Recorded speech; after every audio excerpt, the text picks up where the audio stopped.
This podcast is brought to you by Hoare Chartered Accountants. Hoare Chartered Accountants are based in Galway City and are a leading provider of audit, accountancy and taxation services.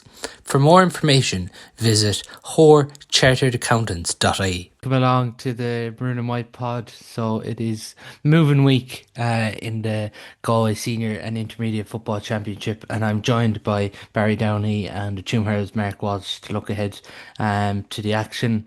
Barry, obviously, for some clubs, they know they're going into relegation, into the semi-finals. Some clubs, they don't yet. And then a quarter-final and, I suppose, the second and third place up for grabs this weekend.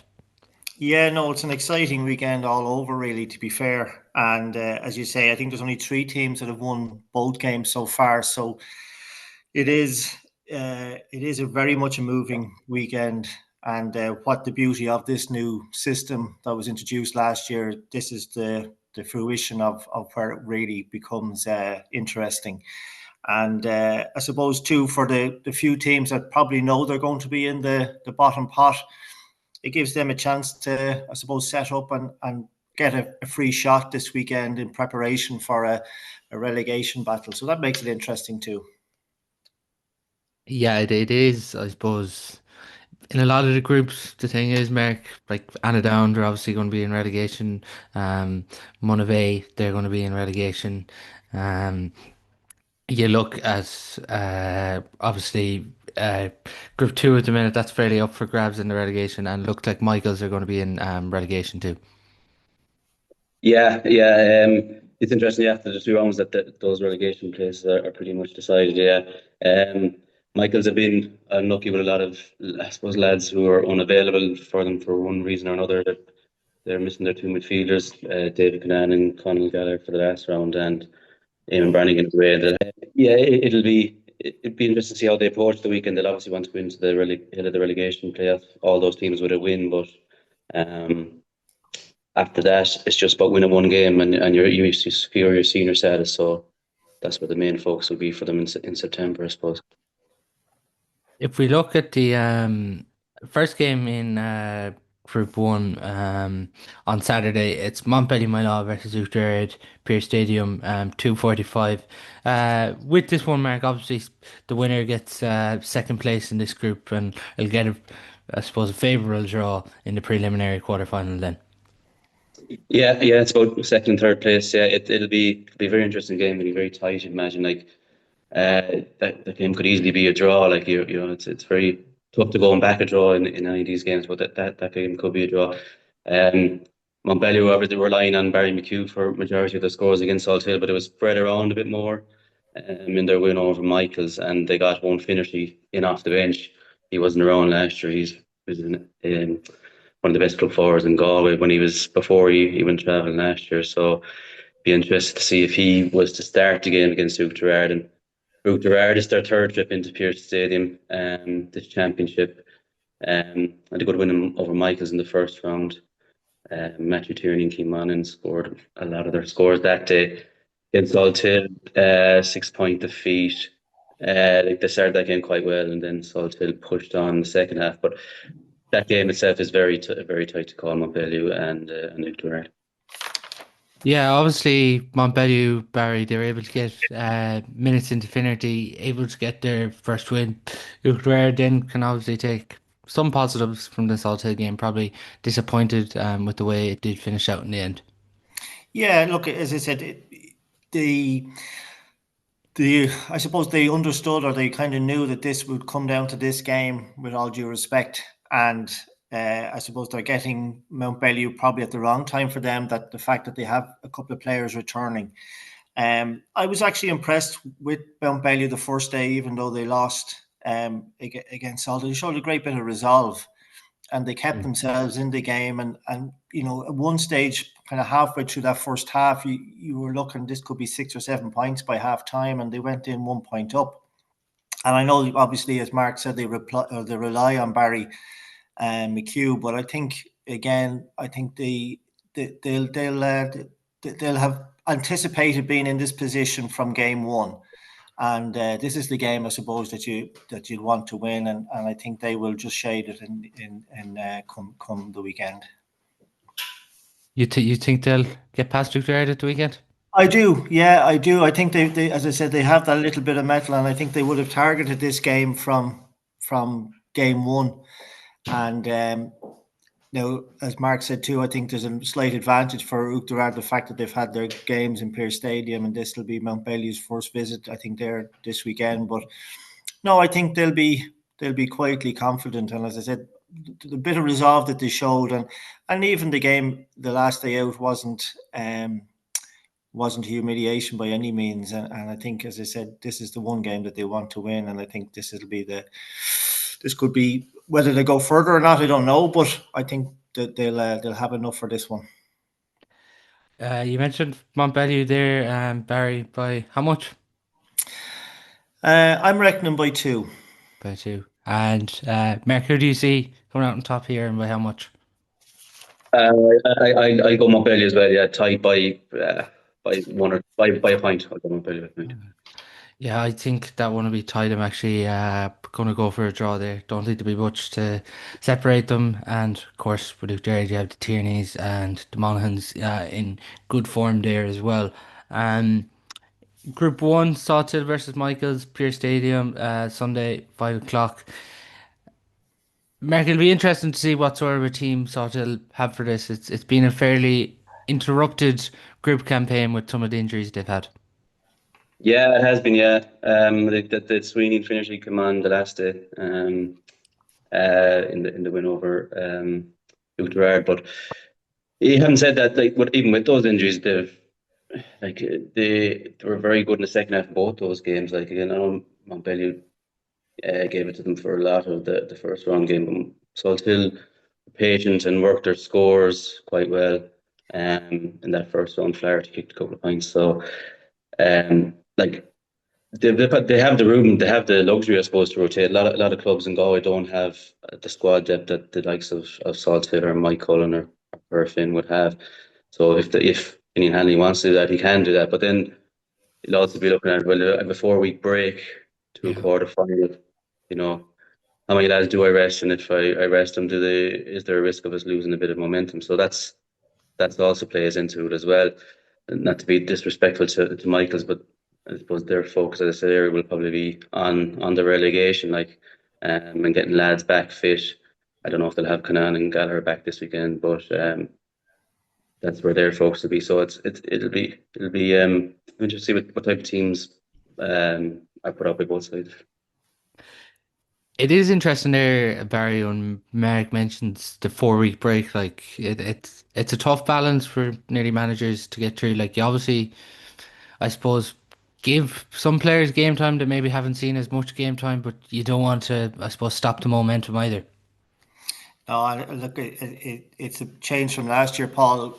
To be fair, I think the last year and the year before, the games were played on the Wednesday or Thursday before the proper quarter final, and it kind of fell on a hurling week. So again, for teams that had dual players, it was a real struggle. I think it's only fair now that there is that separation. Yeah, you can look at it both ways for the teams that go directly through to the quarter final, that they have that 4-week gap. But I think it is a kind of a chance to kind of regroup. And if you look at it from an inter-county point of view, they always say that's where the championship starts. So I'm sure the top 3 or 4 teams have all ready that for preparation from the start of the year, to be in that position and well prepared for it. And yeah, for everybody else, it's a case, and like that, we mentioned Salthill and the squad that they have. I suppose that's the ideal thing now, is to kind of utilize that and get some competition for places. So I think Finian will be quite happy to use his squad, and that's no disrespect to Michael's. And Michael's point of view, I suppose, as I said, this is a chance now to prepare for that relegation game. So again, how you set up and using it as a free shot, as it were, because you just have to win one game and then you're okay for next year. With Sawtill, you'd imagine too, like Rob Finnerty, Carl Sweeney haven't played full games yet. Tom obviously didn't feature against Michaels. Like, still, Finian Hanley will want probably to get those three players game time in particular this weekend. Yeah, it's ideal, and as I said, it to get to this stage without having your full artillery is ideal. There's still 4 weeks to go, so any bit of time we can get into them fellas will be appreciated. And I suppose that's what Michaels have to face. You've got these three guys hungry to get time and make a mark for themselves. It's not it's fairly ominous for whoever they'd face, but it'll be a tough one for Michaels. Interesting, Mark, since Curfin's draw with Milltown to see Sawtill move up the rank as favourites now to win Frank Fox. Yeah, it is. Yeah, it is quite interesting. Yeah, like they have obviously the six. There's a lot of talk about the six lads that they have in McGaw, and that they're six great players. They also have a good team around them. They have a good goalkeeper. They have like say, Evan Nolan was very good against Super Rare. Like they have a strong squad, and you'd expect that, but the underrated success they've had over the years as well. Like, um, but it will be a battle between, you'd imagine, those top three teams. You'd be surprised if anyone else from outside those three teams was even, I suppose, was a challenge. But like that could change. It could change again after this weekend, the betting. But I suppose it was interesting. Saw Till move ahead of Corfin. For this one, I'm gonna go Sawtill by 9. What are you going for here, Mark?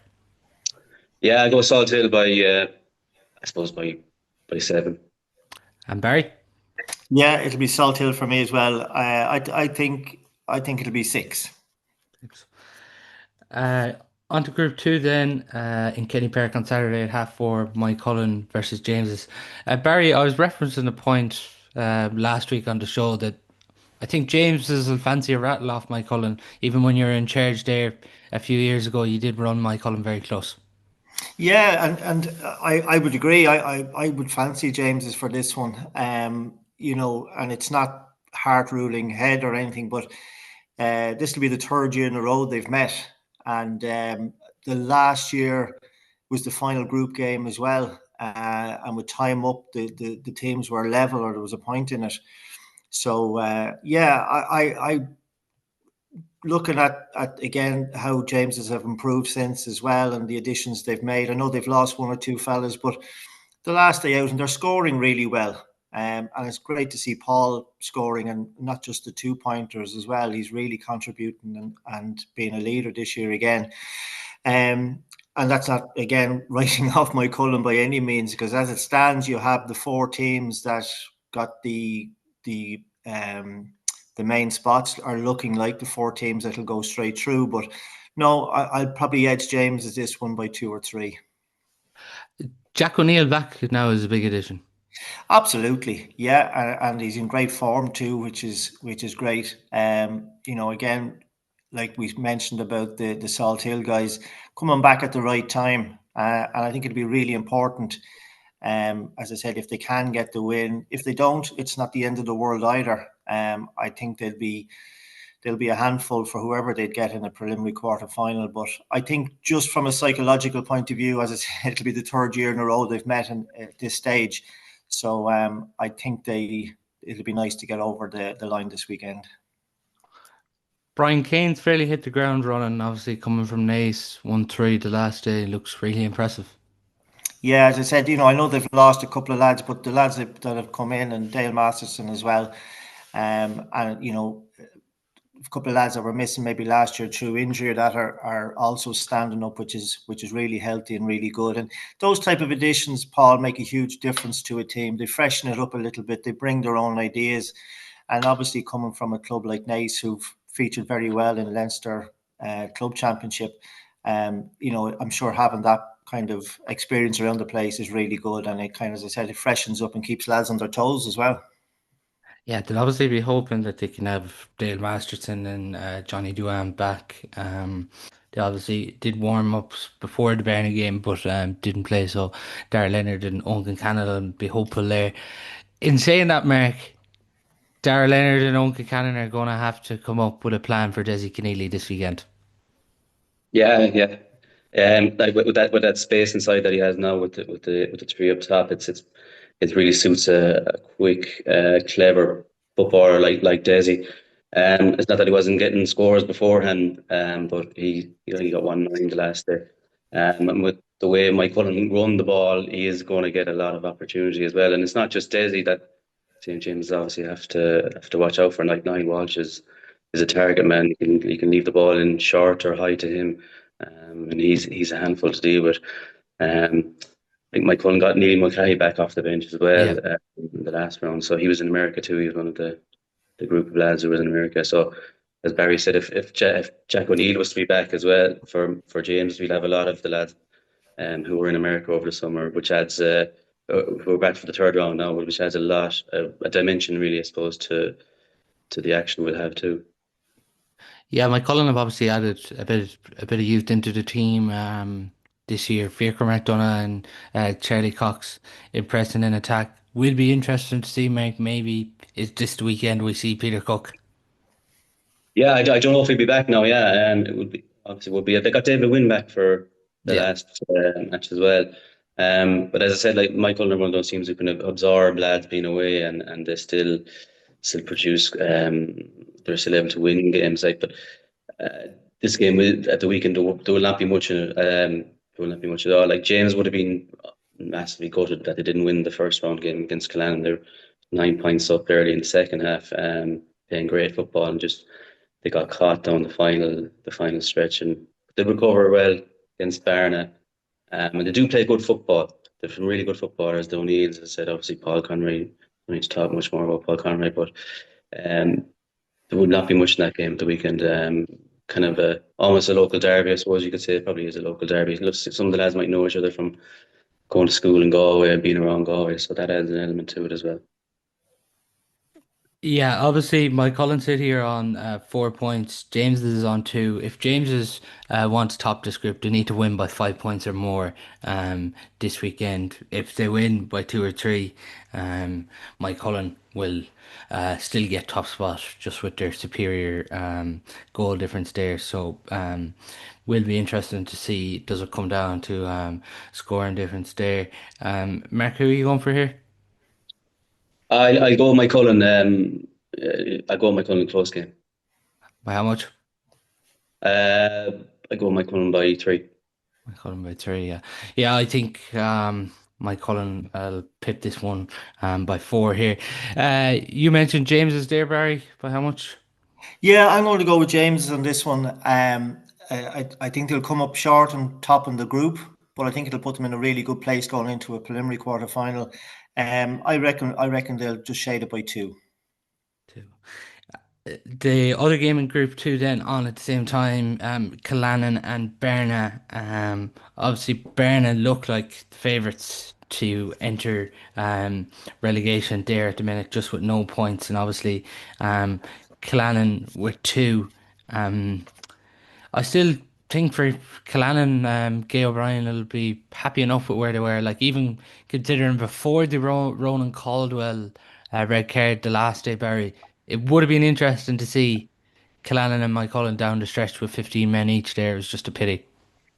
Ah, it's a shame, yeah, because everybody was looking forward to that, and particularly after their heroics the first day out against James, is that it's ifs and buts, I suppose, but it would have been nice to get a full measure. Probably still think Mike Cullen probably would have shaded it, but yeah, look, we won't know at this stage, but yeah, they'll be confident enough. Again, they'll give Barn a great respect. Again, they've met 2 or 3 times now in the last few years.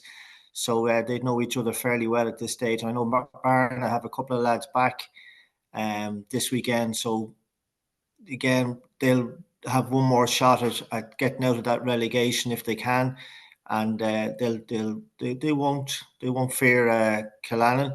But I think the likes of the Walsh lad and Roach have really surpassed themselves this year. And again, I think the new rules really suit them. There's a nice mixture there. You mentioned Mike Cullen, but there's a nice mixture of youth and experience with that Killannon side. And I love watching them play. I think they're really good. Yeah, they really do have a balance there, even with Johnny Heaney at six, really dictating things, as you mentioned. Roach and Walsh in the middle, and even Keane Folan back. I know he'd probably give you headaches last year, Barry. And you have Enda Kelly up top. Like there's a nice spine there in that Clannad team. Ah, there is, and they're very athletic, very honest. And again, look, there was no qualms from us last year. We were well beaten on the night, and as I said, they were just, as you said, the perfect balance. And again, I mentioned it before. There's a guts of an under 19 or under 20 county champions there, which nobody ever kind of gives them respect for. And that was a really good competition. They won that time because it was up against some really good teams that were in the competition that year. So yeah, look, I think they'll be a force for anybody. And as I said, they can mix it. They have scores from all over the place. And we failed to mention, or you mentioned Johnny Heaney, but it's great when now they're not relying on Johnny Heaney anymore. The other lads are standing up, and that's a good sign for Killannon. Looking at Berna, then Mark, they have to win this one by 5 points to avoid relegation and send Killannon in to the relegation semi-final. Funnily enough, these sides met in the Division 2 relegation semi-final earlier in the year. Berna won it. If Berna can get Aaron Kavanagh and Keane Hernan back here, there's significant boosts. Oh, they'd be huge boosts. Yeah, absolutely huge. That they were struggling for scores in the first two rounds. Naturally, missing those types of players. But Keane Hernan is a footballer who is, I think personally, has got a really high level to go to an intercounty level if you can get a consistent run of games going. And Cavan in as well. But Sean Dunn was shouldering has been showing a lot of their scoring burden, I suppose, in the first two rounds. If they can up their scoring, obviously, yeah, they'll have a good chance. But Killannon, I think there were 6 points winners when they played last year. And as Barry said, they do seem to have added a new dimension to their game this year, especially with those 2-pointers that Dara Walsh in particular has been able to kick. I think he might have the most of anyone in at least in the senior competition kicked in terms of 2-pointers. So like that's another derby fixture as well, if you like. There won't be, I suppose there won't be much in it either. When you consider what's at stake here, Mark, between relegation, possibly if Berna were to stun Killannon, or if Killannon are to get over Berna, it probably is one of the ties of the weekend when you consider what's at stake. Yeah, it is because a lot of the permutations in the other groups are already, I suppose, sorted out, or they're cut and dried in a lot of cases. So this one is an outlier in that regard.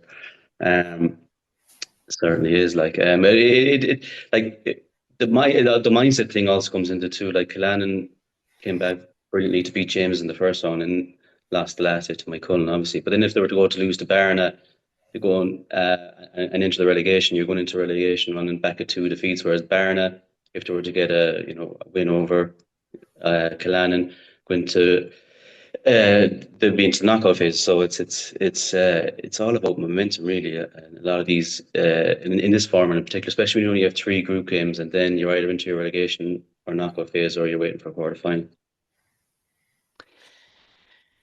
Who are you going for here, Mark? I go with Killannon, yeah. I go with Killannon, yeah. By a couple of points, maybe by 3-4 points. Yeah, I think Killannon will have an up, and as we mentioned there, with the 2-point threat and the performances so far, I think they'll get past Barna by 6. Who do you see here, Barry? Yeah, I'm with Mark on this. It'll be Killannon by 3 for me. By 3. Yeah. Looking at Group 3 then, Tuam Stars play Annadown. Tuam Stars already through to the quarterfinal. Annadown into the relegation semi-finals. Similar to Sawtill here. Will be interesting to see here.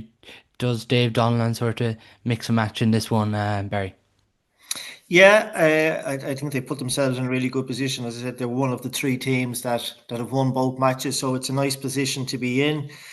Yeah, it's that call again. Where do you change things up? Again, you got to be respectful of Annadown. But I think with the 4-week gap as well, you want to kind of create and finish off with a very strong finish. That said, I don't think they've kind of hit the heights either. Yeah. I won't say they were lucky, but they've won games where they haven't really excelled. Now they'll be happy to get 40, 50 minutes the last day into Shane McGlinchey, which was great. Whether you risk him for this one and maybe introduce somebody else, or maybe get more time, even half an hour into him. From an He's really vital, Shane McGlinchey now, isn't he, with the loss of Conor Rattigan? He is definitely, but at the same time, when he went off the last day, Paul Collins came in and caught 2 or 3 great balls and really stepped up as well. So, they have managed the situation really well. And again, the one thing I suppose to be critical of Tuam the last couple of years is that they probably didn't have the depth of a squad, outside of their 15, but they certainly have 17, 18 players now that can compete. So, even Conor Heenan in the last day really stood up as well. I was really impressed with him. I love the young Mitchell lad at wing back. So they have a little bit of depth there, and that's not even mentioning the likes of Jamie and Gary O'Donnell and the Grugan chap as well. So, yeah, as I said, they haven't hit the heights that they probably like, but they're still in pole position, which is where you'd want to be at this stage. Yeah, you'd have to say, man, good Tuam Stars are in a good place at the minute. Yeah, they are like they wouldn't. Barry said they wouldn't have been hit the heights against Claregal or Demore, but they still won those games, which was really crucial. Like like Demore would have obviously fancied that game to take a scalp in round 2 and for Tuam to hold them off. We give them a lot of confidence going forward. Like it was kind of a confidence boost and performance as well for the likes of Brian Mannion, top scorer from that day as well. But they've also got this year, they've got a fully fit Jack Rugan, and he came into the squad last year during the season, but now he's had a full season under his belt and a pre-season under his belt and a league built into this championship. And you can see the threat that he poses as well up front for them. And they do have good squad depth. They do, like Keane Mitchell, as Barry said, has come into the team this year. That's without Killian Reedy. He's another very good wing back too. He was away as well. So Tim Dunn has built a good squad there. He's them well set up, and yeah, they're in a good place.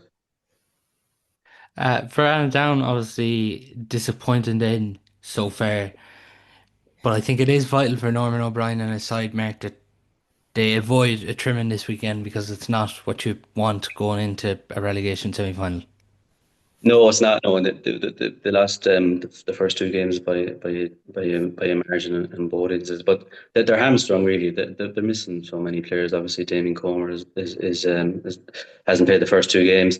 Stephen Curley went off in the game against Dunmore. There are a couple of lads who went off into the feature there Galway, and they're a young side. Like they're a young side. They're almost learning, on the job as it were.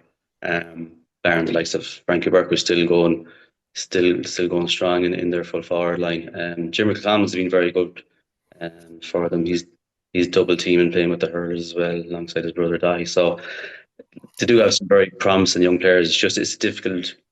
I suppose been a difficult couple of weeks for them, and avoiding the trim at the weekend will be very important going into the relegation for sure. Yeah. Yeah, they want to keep it tight this weekend, but at the same time, Barry, the form both teams are in, it's hard to see that this weekend. It is, and I know you're a proud Down man, but I think there's great pride there too. So regardless of what happened in the first 2 games, as you said, I think they'll want to set up, not defensive, but they'll want to mind the house really. And as I said, for them, it's a free shot going into a relegation. So you want to try and right the wrongs of the last day and try a few things out in relation to, as I keeping the score low enough. And then, as I said, the experience of Frankie, the other end, he can still cause problems. But yeah, you can't see anything but a Tuam win on this one. And I think Down, as they will show a little bit of heart and a little bit of pride for the club. I don't think any team could withstand the knocks that they've had this year, and unfortunately that's the way it goes sometimes. And as Mark said, you got young lads learning on the job, which is always difficult, but it'll stand to them. There's 2 or 3 really nice footballers there, and and if they can, keep it respectable the weekend, I think they'll be okay. Yeah, just unfortunately with I think Anand form and as we mentioned some of the knocks, I'd expect Tuam to have too much and probably win this one by 7 this weekend. How do you see it, Barry? Yeah, I'll have Tuam by 8. Tuam by 8. And Mark?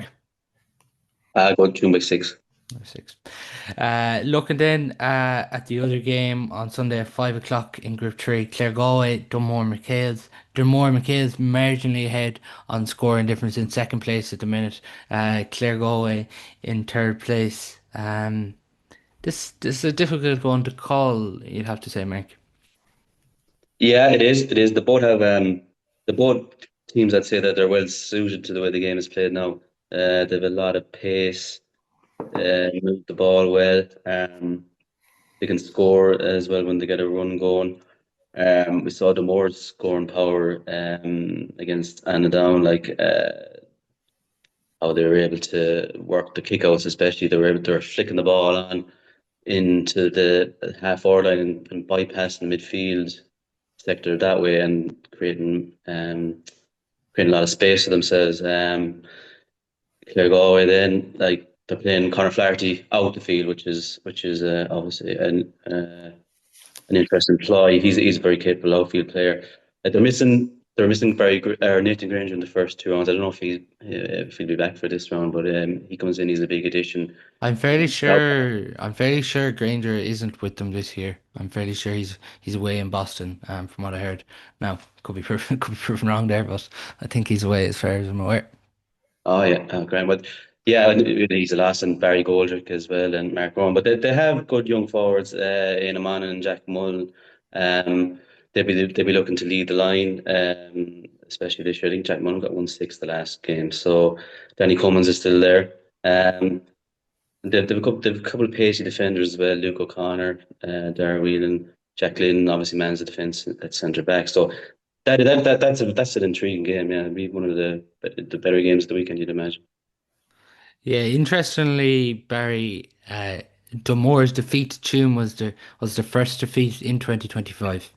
Really? Wow. Yeah, it doesn't surprise. And to be fair, they missed a penalty with about 10 minutes to go, and they'd one really great chance that was just accidentally cleared off the line, which probably would have given them a draw in injury time. But yeah, you can see why, Paul. They're a really good team, and again, great team to watch. I think they've done really well, back to back promotions in the league last year and again this year. Yeah, it probably really is a really attractive. It's one game I'm getting to, please God, on Sunday evening, because it will be an interesting one, because it's a tough one to call. But I would probably go Dunmore, just again for all the reasons we spoke about in relation to their forwards and how they set up. And as a Tuam kept them really quiet. Rory O'Connor, I forgot to mention earlier, I thought he did a great job on young Costello. Yeah. But I don't think Clare Galway will have that type of kind of management of them. And again, they'll want to prove a point, because I know they were sore the last day. It would have been a nice scalp to get. But as I said, I think that hurt will probably be enough for them to edge at this one. Yeah, you'd have to say Clare Galway, like, even I know they changed the management during the year, but since Austin Salmons came in, he's really steadied the ship. You talked there about the defensive spine. You obviously have Conor Campbell, Jack Glynn, Luke O'Connor, Jack Lonergan. Like, I definitely think there is something different about Clare Galway this year. There is, and even the first day against Tuam, they set off like a train. I think they went 5 or 6 points up early on in that game, and again they had chances to win that. And again they looked very structured in what they were doing. They weren't afraid to run at Tuam, and they did hurt them at times, particularly down the middle. They didn't get the resulting scores.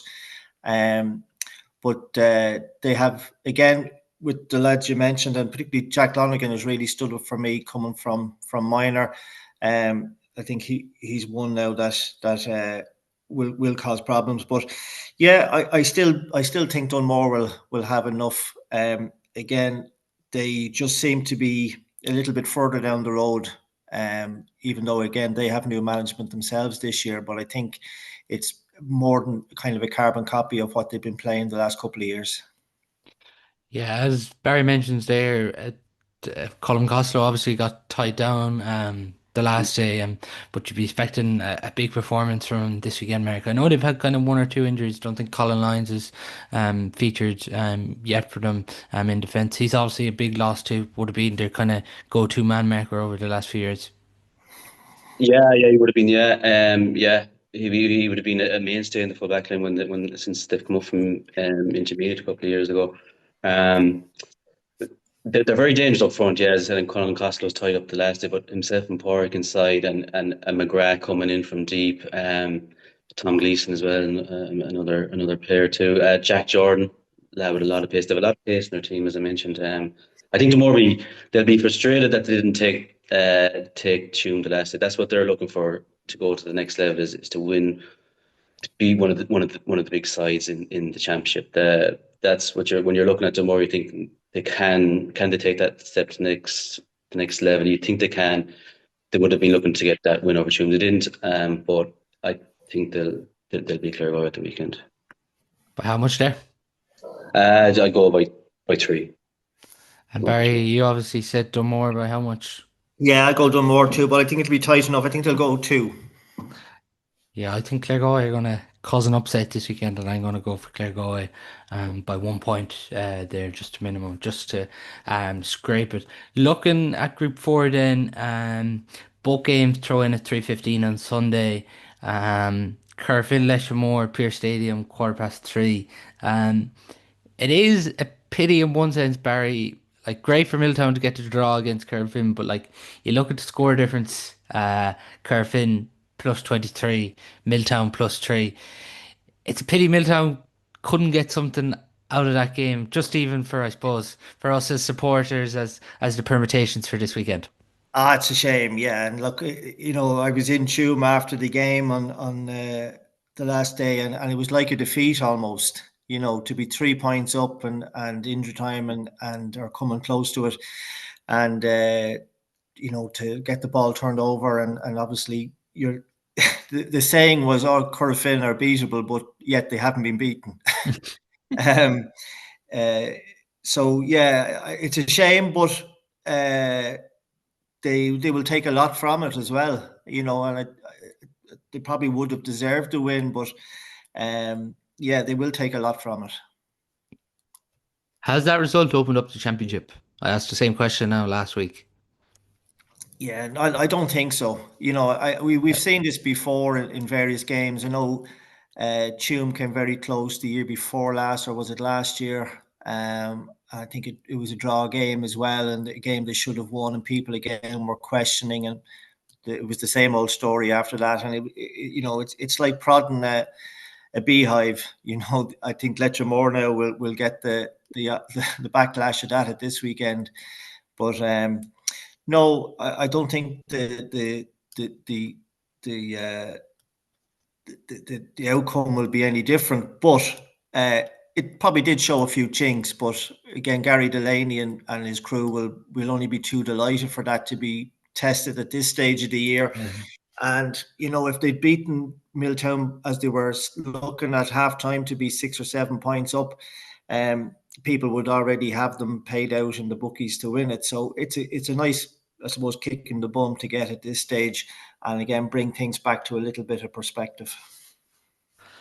Yeah, obviously, for Carfin there, as Barry mentions, Demerick, you would expect a probably big backlash, but as well, it's probably a good thing for Carfin for themselves to get a test like that this early in the year. Yeah, I don't think they'll mind at all. Like, it's Gary Delaney's first year. He's still probably learning the players, and the players are learning him as well. Like, they're bringing through. They're bringing through younger lads as well, like who are getting their experience as well. Like Bernard Cohen, Finney Gill, those lads. Like so they won't be disappointed. Like, they still showed a lot of resilience to come back and draw the game at the end. Like Milltown, 3 points up. The Corofin will be happy that they got something from the game. Don't be happy with the performance, but I don't think they'll be too disappointed with it. like the Tom Healy goal this year. So I think they'll be Letchmore could get a bit of a backlash from them at the weekend. Yeah, Yeah, it could be the weekend where we see Patrick Egan too, maybe for the first time this year. yeah, he's a great player. Yeah, I enjoy watching him play. Yeah, I think when they won the county title in 2023, he had a very good year. Um, how he breaks the line, how he supports the attackers, will give Curtin a bit of a different dimension to their attack. You'd imagine if he plays at the weekend. Yeah. For Electromore, Denbury, they've obviously been boosted by getting Phil McDonough back. He was obviously away playing with Connemara Gales over the summer. For Alan Murphy and his management team here, like they're obviously not going in looking to lose this one, but you would think as well if they can avoid a heavy defeat here and into the knockout stages that they can draw some positives then from this weekend. Oh, absolutely. And again, everybody will be tipping Corofin like we've just mentioned and backlash and whatever. So they love that. But again, look, they've been back-to-back promotions as well. They're in Division One now. So this will be great experience for them lads. And the likes of Casey O'Kelly and these guys are all in great form, scoring relatively freely. So yeah, it's a free shot for them. And the more people shout about Corofin, the better they'll want it. And we've seen against Milltown, whilst they were beaten, again, there's great character there. There was never say die, and they'll have no fear. How do you see this one unfolding at the weekend, Barry? Yeah, as they'll be delighted to hear, I'm going for Corofin, but I think it'll probably be 5 or 6 points. Yeah, I think Lettermore put up a good fight too, but I'd expect probably Curfin to come through this by 8 at the weekend. How do you see it, Mark? Yeah, I go Corofin as well by about 6. Like Alan Murphy is a very astute manager, literal manager, but and they do play a very good brand of football. But you'd have to go with Corofin. Yeah. Just the final game then in the senior championship before we look at the intermediate championship games. Milltown, Monivea Abbey at the same time in Tuam Stadium on Sunday. As we mentioned with Milltown, Barry looking pole position to get second spot. Ah, yeah, and look, well deserved. They've again, we mentioned it, a couple of teams, but they have a nice blend of youth and experience as well. Mark Hare is still doing great stuff. Michael Martin is these new rules have really suited Michael. And then you've got young Costello as well. So they have a nice blend about them. And no disrespect to Monivea, but I suppose they're struggling now to get a bit of momentum. And that's the one thing that these new rules really, I suppose, have given teams is, when you get momentum both in a game or in a run of games, it's very, very hard to stop it, and it's very hard to get it. But I would reckon Milltown will have too much for Monivea, particularly great confidence they took from the last day, even though, as I said, they ended up drawing the game. They did put themselves in a great position, and there's a good bit of quality there. Yeah, I suppose for even the draw with Curfin, Mark, I suppose for Milltown, they'll probably just not want to take the eye off the ball this weekend, finish the group unbeaten and head into the knockout stages. Yeah, yeah. If they weren't to win at the weekend, I suppose take a good bit of glass off the Corofin result for them. As they played so well in that game. I suppose for Monivea, like they only had a couple. I think there were only 6 scores across the first 2 games. So like to improve that is a big thing going into the weekend for them. So yeah, they'll definitely be looking at that. Even looking at sort of the relegation, Mark, like you're thinking at the minute, the 4 teams are probably going to be Michaels, Barnet, Down, and Monivea Abbey. Um, Are Michaels and Monivea Abbey sort of at an advantage that they've experienced this? I know Barna would have experienced it too for a year or two, but you think of, I suppose, Michaels and Monivea, their teams have been relegated to intermediate, so they've experienced this a bit more. Yeah, they would have. Yeah, And they'll have the experience of knowing that it's one, you win one game, you get up for one game, you win that, and you're safe. And as you said, Barna have that experience too. Um, they'll all want to go into the relegation on the back of a decent performance, even if they were to lose the weekend, if to go in on with something tangible to build on. Um, Especially in the case of like an Down, like for example, if they've lost the first two games by a decent margin to keep the score down, if the worst loses the weekend, that'll give them something to work on if they're getting, and then plus if they've lads who are unavailable for whatever reason, if they're back in a couple of weeks, gives the whole thing a boost. And just win one game and you're safe. So the prior experience that some of those teams have, yes, it stands to them. But this weekend plays into it as well. So I'm going there by Milltown by 6, and against one of Abbey. Who are you going for there, Mark? Yeah, I go Milltown as well by Milltown by 4. And Barry? Yeah, I agree. I think it'll be Milltown by 4 because I think Monivea, again, the experience will have taught them that this game is preparation for a relegation. So again, I think that they'll use it properly, and it won't be easy for Milltown, but they'll still win by 4, I reckon. Looking at the intermediate championship, so Group 1, Cortoon Shamrocks, Mihal Brannocks, Kenny Park, Sunday, 1 o'clock. It's the big game in Group 1 this weekend, Mark. Yeah, yeah, it is. Yeah, deciding who comes second and who comes third.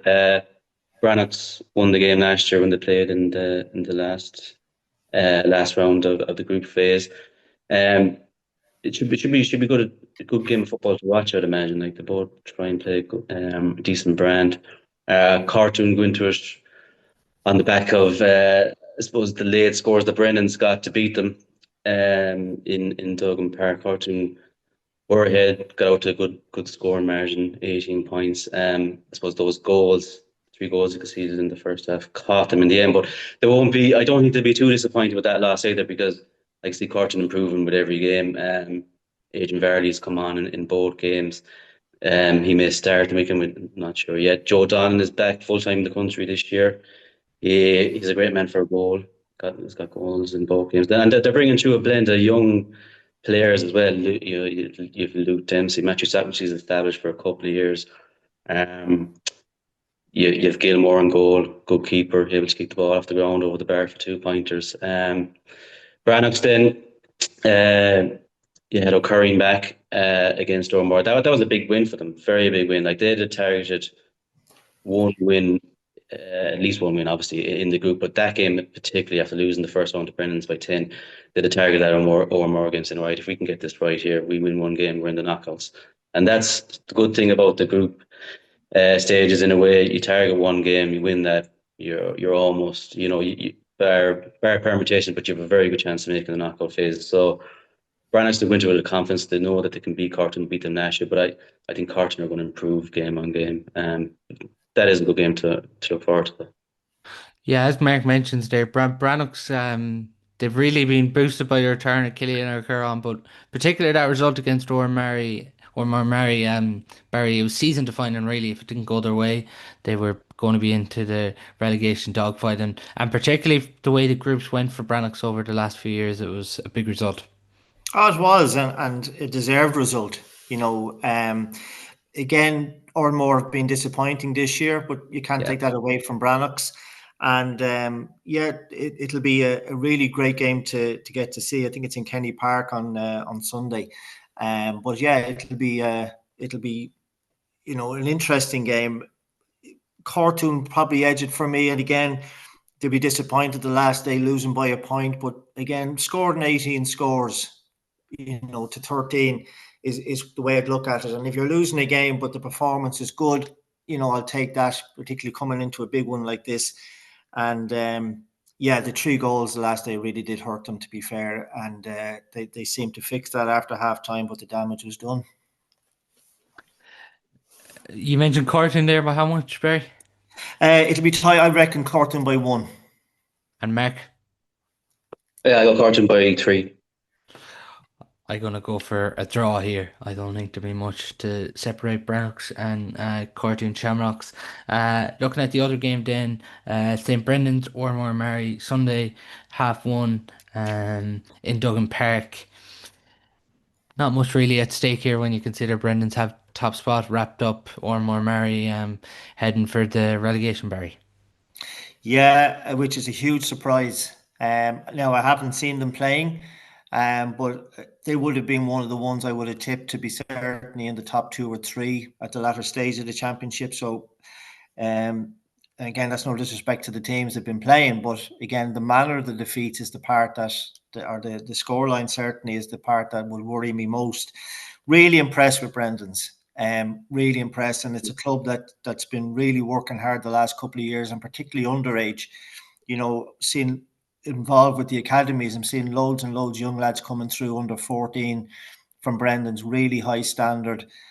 So I'm delighted for them, and it's well deserved.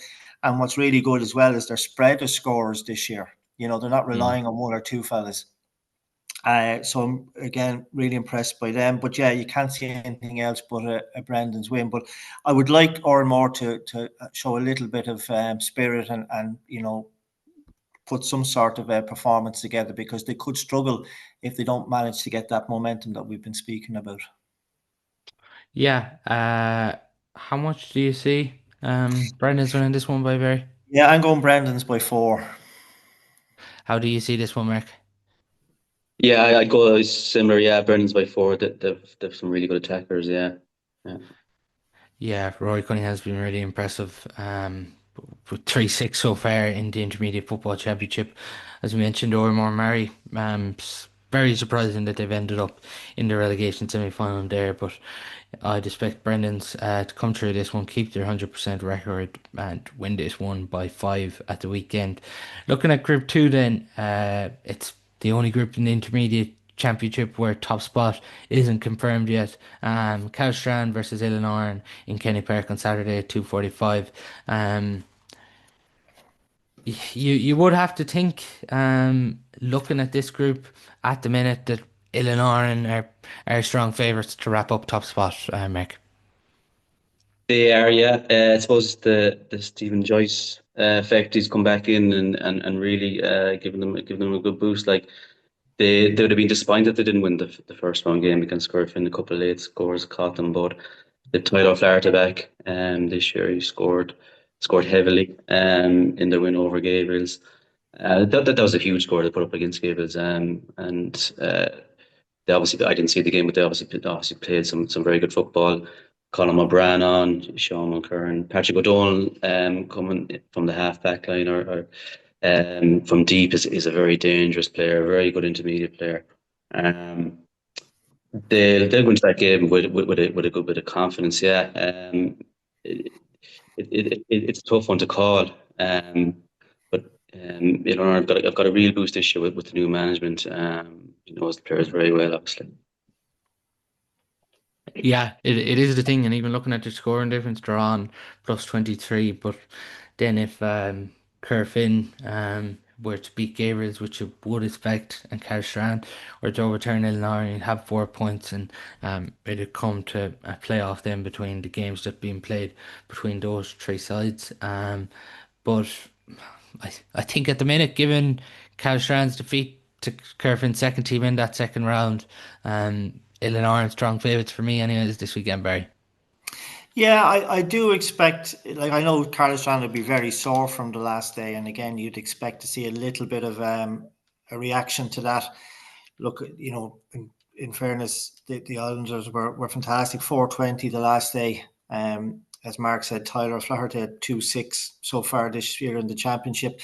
They are the best looking team, but Carlos Strand the first day, I think they scored 218 against Gabriel. So where they really are is unknown, because they were disappointing the last day. I know Barry McCabe would be sore and won't like that. So I'm actually going to go for a draw on this one. Draw on this one, yeah, yeah. I think Illinois will pip this one by 3. And how do you see it, Mark? I've talked up Illinois in there, but I think Carlos might actually pip it. I think that Cardiff and Pippa by a point to it. They'd be disappointed, very disappointed that they didn't close out the game against Corofin. Yeah, I go Carlos Strand just to win that. I just think it'll be hard for any team to go and beat in that group. It's just a very tight group. I go Carlos Strand just about on that. Yeah. Curfin B obviously already through on 3 points, sit in second place. They play St. Gabriel's in Tuam Stadium on Saturday at 2:45, and given the two hammerings mark the Gabriel's have took, it's hard not to think the Curfin B won't get on to 5 points this weekend. Yeah, you'd have to go Corofin. Unfortunately for Gables, it's going to snowball for them really. First day out against Carlos Strana, and then to concede an even bigger score against Tuam Herald. Like they're down a couple of players from last year. Like it just shows you how intermediate can flip. Like the top of the group last year made the quarterfinals. They're missing Sean Horkin this year. He was a good forward for them last year. He's transferred to Clontarf from Dublin. So they're struggling for scores as a result of it. And then it doesn't help when you're conceding at the back. Yeah, you'd have to go for Corofin. Like it's very difficult to see how Gables can improve to such a level that it would flip that result. Corofin have got a good blend of I suppose they've older players like Ronan Steed and then Barry Donovan, and then they've got a couple of young lads coming through like Finn McIntyre played well against Cardiff Strand, so you'd have to encourage them to win that. Yeah, it is hard to see. Gabriel's probably look at the minute you'd have to think they do look like the favourites that will be relegated this year at the minute, but they could still turn this around when it comes to a relegation battle too, Barry. Yeah, they could, but it won't be this weekend, obviously. Yeah. I think, as we mentioned there, Corofin just looked far too strong. And while we mentioned teams preparing for relegation, this isn't the one you want to prepare for.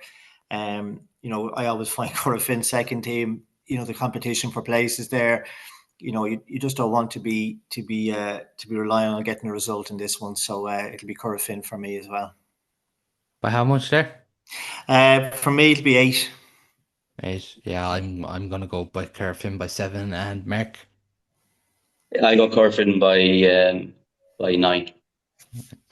Yeah, that's to be expected this weekend, just given the form of the two teams. Group 3, Kilkerran Clonberne Clifton in the Prairie Sunday, 1 o'clock. Kilkerran Clonberne already through to the quarterfinals, and Clifton into the relegation. Mark, a Kilkerran Clonberne man, what about the high flying Kilkerran Clonberne at the minute? It's been some turnaround this year.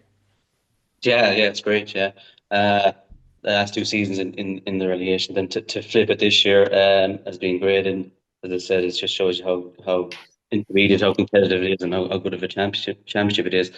They've Kieran West there as manager. He's from Cavan. He's got them playing a really good brand of football. I know they're in Division 4 in the league, but it was a good I suppose area for the young players that they have coming through to win games and get games under their belt. They managed to win the league title there, and they would have been quietly confident among the group themselves that they could take Caltra, and outside of that, no one probably would have given them a chance. But to win that game against Caltra, to score 24 points after scoring 10 against Caltra last year, it shows. I know you have 2 pointers this year, but just shows you how the improvement they've made. And they've been working their kickouts well. They've beaten McEntee goal, working the short kickouts. They're getting scores from different areas of the field, like the half back line got a couple of points against Caltra, same against Menla, and then Johnny Ryan was excellent against Caltra the first time out.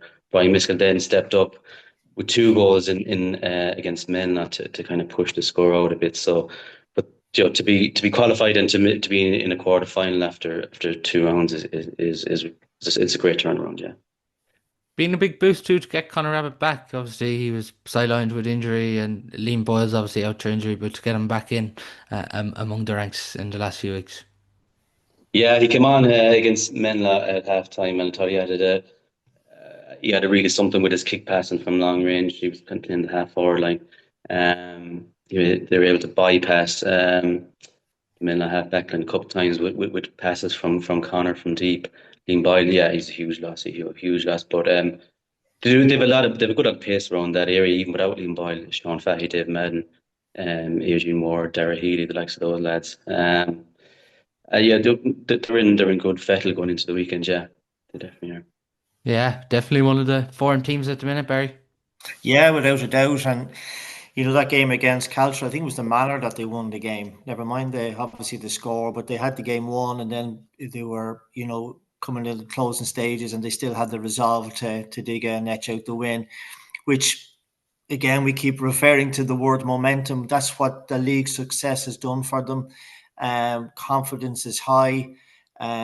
And they are a quality team, and as Mark said, Kieran West has them really set up, and a great bit of belief there. Clifton obviously beaten the last day by Caltra, and Caltra I think missed 2 or 3 penalties in that game. So I think Clonbairn will continue their momentum at this stage, and will be one of the form teams. And look, I think the intermediate championship is sometimes a tougher competition to win because you have so many teams in around the same. So any bit of momentum or confidence that you can get, and they'll want to finish on a high and go, continue the run that they're on. Yeah, with that Kilkerran at the weekend, I think you're both right there. You'd expect them to continue. I expect Kilkerran to win this one by 6 at the weekend. How do you see it, Mark? Yeah, I think Clonmel win by I go by 3. Three. And Barry? Yeah, I would agree. I think it'll be by 3, because I think, again, Clifton were whilst they were disappointing the last day, Jer Gibbons and one or two other lads are really standing up, and again they'll have something to play for. So I think it'll be a little bit tighter than Clonbairn might want, but I think it'll be 3. So then, looking at the final game in Group 3, Caltra Menlaw, Duggan Park, Sunday, 3:15. Another one of these games that will decide second spot in the group, Barry. Yeah, and again, Caltra's performance the last day really, really good, despite, as I said, missing a number of gilt-edged chances. But they were very professional in the way they worked. Alan Nocton, Sean Kane, again, they have a nice balance about them. Really impressed with Oren Lockery in goal as well, and I know he's contributing too. So they have a lovely bit of balance. And as I said, despite the result the first day, I think they'll be in the mix come the latter end of the championship too. So I think they will have too much for Menla. Really being boosted too. I know they missed Alan Octon in the first game, but to get him back as well. Yeah, and get him back scoring as well, which is brilliant. I think he's a handful for anyone, and we saw last year against Michaels, he caused them a lot of problems in both games. So yeah, they will be well experienced. They'll be very well managed by Gabriel and the crew that are there. Yeah, looking even at Menlaw, in fairness, since they've came up, Mark, they've really sort of established themselves at this level. Yeah, they have. Yeah. They beat Clonmel in the relegation last year in relegation semi-final. They play good brand of football. They missed 2 goal chances in the first half against Clonmel, and to take one of them, it'd have been the game could have panned out differently. You just don't know. But they have good footballers. They're strong around the middle. Sean Hansby is a really good midfielder, very good player. Rob Hughes is still playing good football. And Manny able to kick a 2-pointer from long range. Daniel Loftus inside, good player. Paul Glynn at the back. Niall Carty, their captain, he got 6 points against Kilkerran, so he's a good footballer. People will fancy Caltra to beat them, obviously, but and that won't mind that. They'll enjoy being underdogs. They'll enjoy getting up for the battle. There's kind of the 2 clubs wouldn't be too far away from each other there in East Galway. Minnow will definitely get up, but Caltra have a lot of weapons. They'll have Kane and Mulrine back this weekend. They didn't have them against Clifton. Still scored 3-13. Kane is an exceptional footballer, especially. They're good at the back as well. I know they conceded 24 points in the first game, but they still have good defenders. Murray, Reen, Henley, Ryan, Luke Burke, like they're one of the contenders for sure, Caltry. Yeah, and even despite that first round loss, I think, and as well, missing two penalties against Clifton, they have stuff to work on. I don't think they'll mind that. So you'd have to fancy them to come to the weekend. Yeah, Don Loftus and Niall Carty, really impressive for Menlaw in the first two games. I'm with you there. I think Calder have got their campaign back on track, and I expect Calder to win by three. You mentioned Calder there, Mark. How much do you think they'll win this one by? Yeah, I go Caltry by 4. By four. And Barry?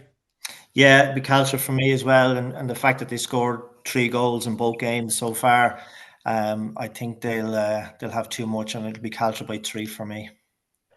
Looking then at the final group, group four, obviously Unsplitted top spot wrapped up on Cararua, heading for the relegation semi-finals, and it's Kilconnelly and Glenamaddy and Tuam on Saturday at 4:30. So that's second spot again. But going on form, Barry, Kilconnelly and the way I suppose they dismantled on Cararua with ease, scoring 322, and Glenamaddy only scoring 6 points. It's hard to say anything but a Kilconnelly victory. It is, and very surprising again. Glenamaddy last year were in the latter stages. I know they lost out on penalties, I think, to Caltra. But the performance the last day was really disappointing. And even the first day against Carrow, I got the second half of that game. And whilst they won it, they flattered to deceive a little bit. And yeah, I worry. Kilconnelly, yeah, definitely going the right direction. And I would be probably edging Kilconnelly in this one, but really, really surprised and disappointed by Glenamaddy, Yeah. which is surprising. Yeah, David Prendergast, I suppose he's just showed the value of what he is to this Kilconnelly team. Really came back the last day and really boosted their attack mark. He did, yeah. He's a point player. He really is a point player. I think he got 5 points in that win. Couple of men, like he'll take a bit of the pressure off Paul Mannion as well. Like obviously, he can score from distance or short and wherever they play Prendergast. Can play in both lines probably. Mark Danaher is another player who played well. Yeah, in that win over Carrow. They have a couple of decent young players coming through as well. Brian O'Malley, he was in the Galway Minors last year. Connie are coming nicely. Like they'd have been, they missed a few chances against Spill. Could have been a different result had they taken a few more other chances. So to get back and to win the second round game so comprehensively was a big boost for them going into this weekend.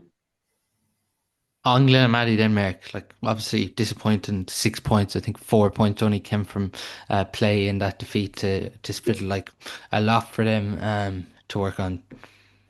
Yeah, well, Ryan Duffy was tied up in that game. Like if he's tied up, he will be under pressure as a team. He's their main, I suppose, attacking threat inside for them. Um, like they're minus a couple of players from last year as well. Like they made the semi final last year, but Cormac Haslam, their keeper, is not there at the minute. You've Aaron Hines. Aaron Hines has been a good defender for them for the last years. He's not there. Um, but they sometimes, like you look back to that semi-final defeat last year to Caltra, I think they only scored 2-2 in that game. So sometimes when their inside forwards are tied up, the scores can be difficult for them for Glenn to come by. Um, but this is a game like they've a lot of improvements to make from after their defeat to Spill going into the weekend, and um, like getting up for Kilconnelly is something that they should be able to do. Like it's a they'll have met each other a few times the last number of years, and be it in league or championship. Kilconnelly came out the better of the meeting when the teams played in 2022 quarter final, went extra time. Um, but you still have to fancy Connie in that game, though. How much are you going for by Kilconnelly to win this, Mick? I go with Connie by 5. And Barry? Yeah, 4 Kilconnelly, yeah. Yeah, I think on current form and I suppose Glenmaddy and Kilconnelly, their performances in round two, I think Kilconnelly by 7, just with that firepower in attack of Conor Dunleavy and Mark Danner Paul Mannion, David Prendergast. They have a lot of options and firepower there in attack. Final game then of the weekend. Spiddle play on Cararua on Saturday at half two in Rossmuck. Barry Spiddle in a really good position. Obviously, top spot wrapped up with a game to go. Finian O'Ly's suspended for this. Liam O'Keneal's if he's injured, I can't see him being risked either this weekend. Yeah, that's a great position to be in. And again, 116, 118 the last day, with a nice spread of scores. And Anton O'Lee is in good form. And, Manus Brannock is still pulling the strings in goal and contributing again. So, yeah, there's only going to be one winner, I think. Carroll, again, a little bit disappointing, but you can't withstand the train that is on Spidell at the moment. So yeah, they'll motor on again and get themselves in a nice position whilst not having the couple of lads there, and hopefully having them fresh back for the serious stages of the championship. It's difficult for Ankara, isn't it? Like all the work they did winning the Junior All Ireland and now to enter this relegation semi-final. It is tough, and like that was a huge achievement, and again well respected. But again, it's another step up, and obviously Manus was involved with them, so it'll be an interesting one for him coming up against his previous side. But yeah, it'll be a year or two before they'll step up. But again, it's a great credit to them and what they achieved. I don't think what's happened this year is a true reflection. But again, it's a step up, and like we mentioned earlier, it's a really really tough competition, tougher I think than to win than the senior from the point of view that there's so many teams of equal type of measure, and again a really high standard. So yeah, it'll just be a step too far for them this weekend against a really informed team. Yeah, it is interesting. Obviously, Mark Bannis stepped down from Ankara after they won the Junior All Ireland because he wanted to continue playing with Spiddle. So it's a bit of a, I suppose, added dimension to this game this weekend. Yeah, yeah, certainly he did a great job with the Carver last year. He did set up really well to go and win the All Ireland, and in January was incredible. They're missing Miles McDonagh this year. He was exceptional for them last year in defence. So like he's a loss. They did a target that first round game against Glen as one if they'd have won that, they're in a different position. Because he had two goals in the first half against Glen, which caught them in the end. And they And could have won it, Mark. yeah, That yeah, day, yeah, yeah, yeah. Certainly the last 5 or 10 minutes they had chances, which was a disappointing. yeah. Yeah, but this game in the weekend is I suppose it's a derby game. It's still Finley is obviously out, but if O'Connell isn't available either, and they probably won't risk him either, it'll make the game a bit tighter. Like still play a good brand of football. They score a lot. It's got 234 in the first two games, and they're hard to tie down. Those paces, kind of small, fast forwards, they are hard to tie down. But you'd still think Spill will probably just have enough for Ankara, just about. Spiddle by how much for you there, Mark? Go by Spill by 3. And Barry? Yeah, 4 for me, Spiddle. Yeah, I think Spiddle will continue their unbeaten run and win this one by 6 at the weekend. Obviously, Finian O'Lee and Liam O'Keneal.